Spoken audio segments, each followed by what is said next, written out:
अस्सलामु अलैकुम वरहमतुल्लाहि वबरकातुहू। एक नए सबक के साथ आप खिदमत में हाजिर हैं।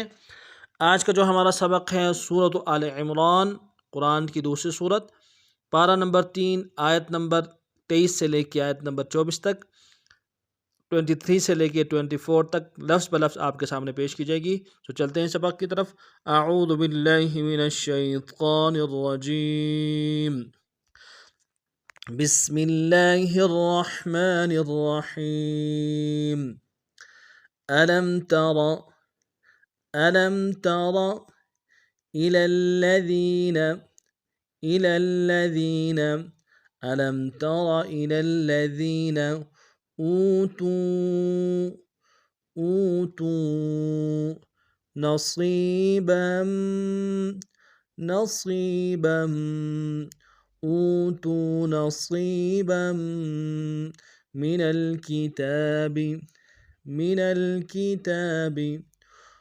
अलम तरा इलल्लज़ीना ऊतू नसीबम मिनल किताबी यदऊन यदऊन इला किताबिल्लाहि इला किताबिल्लाहि यदऊन इला किताबिल्लाहि लियहकुम लियहकुम बैनहुम बैनहुम लियहकुम बैनहुम यदऊन इला किताबिल्लाहि लियहकुम बैनहुम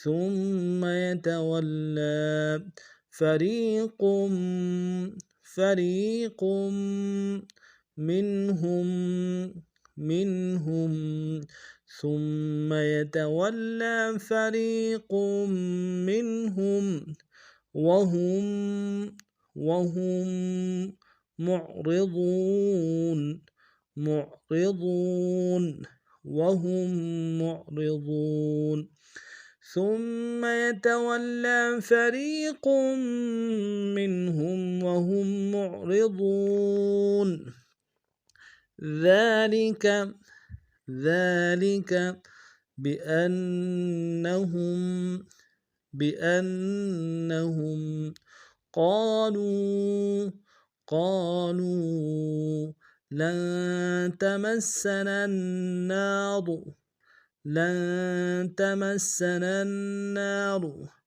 ذلك بأنهم قالوا لن تمسنا النار إلا أياما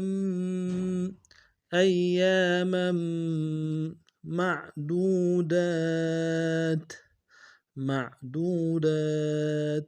إلا أياما معدودات وغرهم في دينهم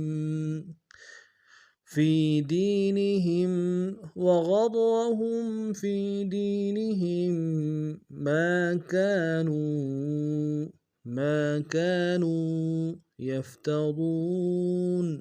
يفترون وغرهم في دينهم ما كانوا يفترون। अब पूरे सबक को नवा पढ़ते हैं। अलम तरा इलल्लज़ीना ऊतू नसीबम मिनल किताबि यदऊन इला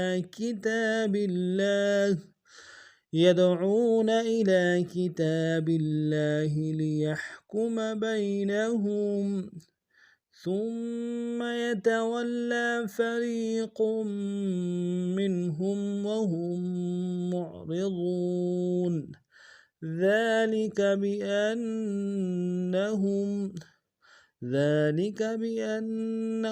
قالوا لن تمسنا النار إلا أياما معدودات وغرهم في دينهم ما كانوا يفترون। आज का सबक इतना ही था। नए सबक में फिर मिलते हैं, तब तक के लिए अस्सलामु अलैकुम व रहमतुल्लाहि व बरकातुहू।